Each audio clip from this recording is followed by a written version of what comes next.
محترم بزرگوں اور بھائیوں، ناموس رسالت کا مسئلہ بہت ہی نازک ہے، اور چونکہ یہ پوری دنیا میں یہ آواز جا رہی ہے، ہم دنیا والوں کو بتانا چاہتے ہیں کہ ہم ناموس رسالت کا تحفظ چاہتے ہیں۔ ان میں تمام انبیاء کرام علیہم السلام اور یورپ کے ظالموں درندوں، تم نے ناموس رسالت کی توہین کی، حضور انور صلی اللہ علیہ وسلم کی توہین کی، تمہیں شرم نہیں آئی؟ لیکن آج تک پوری امت مسلمہ میں ایک مسلمان بھی ایسا نہیں جس نے اس کے جواب میں حضرت عیسیٰ علیہ السلام کی توہین کی ہو، بلکہ ہم ان کا بھرپور احترام کرتے ہیں۔ اس سے معلوم ہوا کہ اسلام کتنا عظیم مذہب ہے اور تم کتنے بدبخت ہو۔ تمہیں معلوم ہونا چاہیے کہ حضور اقدس صلی اللہ علیہ وسلم رحمت للعالمین ہے، صرف رحمت للمسلمین مومنین نہیں ہے، تمہارے لیے بھی رحمت ہے۔ نمک حرامی نہ کرو، حضور صلی اللہ علیہ وسلم کی توہین نہ کرو، وہ تو تمام انسانیت کے لیے اور کائنات کے لیے رحمت ہے۔ اس لیے ہم ناموس رسالت کا تحفظ چاہتے ہیں، اور جو لوگ اس مسئلے میں بے غیرتی کا مظاہرہ کر رہے ہیں انہیں بتانا چاہتے ہیں کہ یہ ناموس رسالت کا تحفظ، اور چونکہ حضور انور صلی اللہ علیہ وسلم تمام انبیاء علیہ السلام کے سردار ہیں، اس لیے ان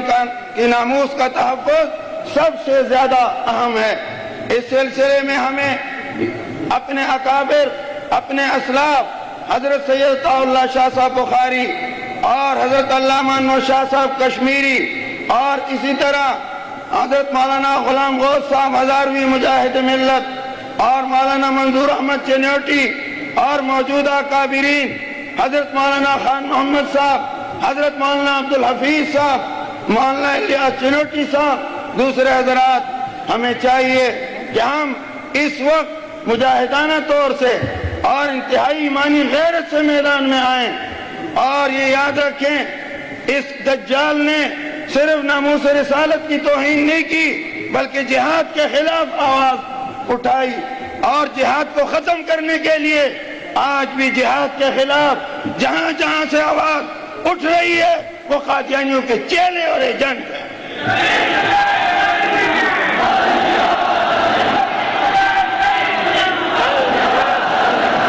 ایک بات اور عرض کروں گا کہ ناموس رسالت حضور انور صلی اللہ علیہ وسلم کی ذات پاک کی بھی عزت اور تحفظ ہے، اور آپ کی جماعت صحابہ کرام، آپ کے اہل بیت پاک، آپ کے احادیث شریفہ بخاری، مسلم، ابو داؤد، ذخیرہ احادیث کا تحفظ یہ بھی ناموس رسالت میں شامل ہے۔ جہاں وہ آئے گا مسلمان کو چاہیے ناموس رسالت کا تحفظ کرے۔ ناموس رسالت وہ حضور صلی اللہ علیہ وسلم کی ہر وہ نسبت جو حضور صلی اللہ علیہ وسلم کے ساتھ ہے، اس کے لیے تحفظ کے لیے ہمیں کھڑا ہونا ہوگا، اور یہاں ہمیں صدیق اکبر، خلافت راشدہ، صحابہ کرام اور اکابرین کا نمونہ پیش کرنا پڑے گا۔ میں مبارکباد دیتا ہوں انٹرنیشنل ختم نبوت مومنٹ کے امیر حضرت مولانا عبدالحفیظ صاحب مکی دامت برکاتہم کو، مولانا محمد الیاس چنوٹی دامت برکاتہم اور ان کے ساتھیوں کو کہ انہوں نے آج اس دن کا ایسا انتخاب کیا۔ اور قادیانی دیکھ لیں آج مسلمانوں کے جذبات، اگر وقت آیا اور ہمیں حکم دیا گیا انشاءاللہ وہ اپنا انجام بھی دیکھ لیں گے۔ اس وقت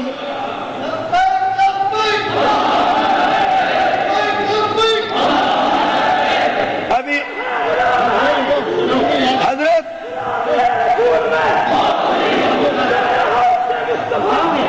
حضرت مولانا خواجہ خان محمد صاحب کا مکتوب گرامی ابھی یہاں تقسیم ہوا کہ